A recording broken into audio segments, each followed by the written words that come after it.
ಇದೀಗ ಗ್ಯಾಸ್ ಸಮಸ್ಯೆ ನಡುವೆ ಸಿಲಿಂಡರ್ ಕಳ್ಳ ಸಾಗಣೆ ಮಾಡ್ತಾ ಇರೋದು ಇದೀಗ ಪತ್ತೆಯಾಗಿದೆ. ತಿರುಪತಿಯಲ್ಲಿ 827 ಅಡುಗೆ ಸಿಲಿಂಡರ್ಗಳು ಸೀಸ್ ಮಾಡಿದ್ದಾರೆ. ಅಕ್ರಮವಾಗಿ ಗ್ಯಾಸ್ ಸಿಲಿಂಡರ್ ಸಾಗಾಟ ಇಲ್ಲಿ ಮಾಡಲಾಗ್ತಾ ಇತ್ತು ಅಂತ ಹೇಳಿ ಗೊತ್ತಾಗ್ತಾ ಇದೆ. ಅದರಲ್ಲೂ ಕೂಡ ತಿರುಪತಿಯಲ್ಲಿ 827 ಅಡುಗೆ ಸಿಲಿಂಡರ್ಗಳು ಸೀಸ್ ಮಾಡಿರುವಂತದ್ದು. ದೇವಸ್ಥಾನಗಳಲ್ಲೂ ಕೂಡ ಈ ಸಮಸ್ಯೆ ಎದುರಾಗ್ತಾ ಇದೆ.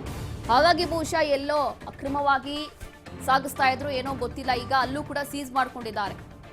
822 ಸಿಲಿಂಡರ್ಗಳನ್ನು ಸೀಸ್ ಮಾಡಿದ್ದಾರೆ ಪೊಲೀಸ್ ಅಧಿಕಾರಿಗಳು. ಗ್ಯಾಸ್ ಸಮಸ್ಯೆ ನಡುವೆ ಸಿಲಿಂಡರ್ ಕಳ್ಳ ಸಾಗಣೆ ಮಾಡಲಾಗ್ತಾ ಇತ್ತು. ಅದು ಏನಕ್ಕೆ ಮಾಡ್ತಾ ಇದ್ರು ಅಂತ ಹೇಳಿ ಗೊತ್ತಿಲ್ಲ. ಬಹುಶಃ ಇಲ್ಲಿ ಡಬಲ್ ರೇಟ್ಗೂ ಕೂಡ ಮಾರ್ತಾ ಇದ್ದಾರೆ, ಅದು ಇರಬಹುದು, ಅಥವಾ ಅಲ್ಲೇನೋ ಬಳಸಕ್ಕೂ ಇರಬಹುದು. ಅಕ್ರಮ ಗ್ಯಾಸ್ ಸಿಲಿಂಡರ್ಗಳನ್ನು ಇದೀಗ ಪೊಲೀಸರು ಸೀಸ್ ಮಾಡಿಕೊಂಡಿದ್ದಾರೆ. ತಿರುಪತಿಯಲ್ಲಿ 822 ಅಡುಗೆ ಸಿಲಿಂಡರ್ಗಳನ್ನು ಸೀಸ್ ಮಾಡಿರುವಂಥದ್ದು. ಇಲ್ಲಿ ಎರಡು ಕಾರಣ ಇರಬಹುದು. ಬಹುಶಃ ಅಕ್ರಮ ಸಾಗಣೆ ಆಗ್ತಾ ಇತ್ತು ಅಂದ್ರೆ, ಒಂದು ಕಡೆ ಕಾಳಸಂತೆಯಲ್ಲಿ 1,500 ಇದ್ದಂತಹ ಸಿಲಿಂಡರ್ 5,000 ರಿಂದ 6,000 ಇಲ್ಲಿ ಸೇಲ್ ಮಾಡ್ತಿದ್ದಾರೆ.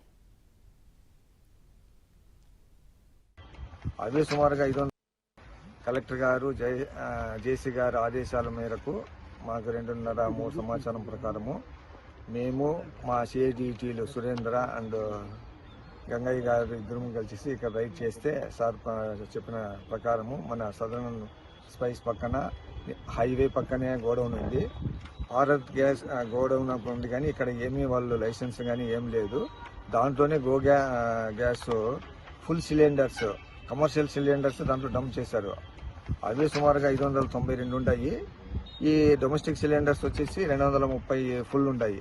కానీ ఇది వాళ్ళు ఉంచకూడదు. దాని ప్రకారమే మేము 6A కేసు పెట్టి కలెక్టర్ సార్కి, జేసీ గారికి ఎఫ్ఐఆర్ కూడా పెట్టి వాళ్ళు క్రిమినల్ కేసు నమోదు చేస్తామండి.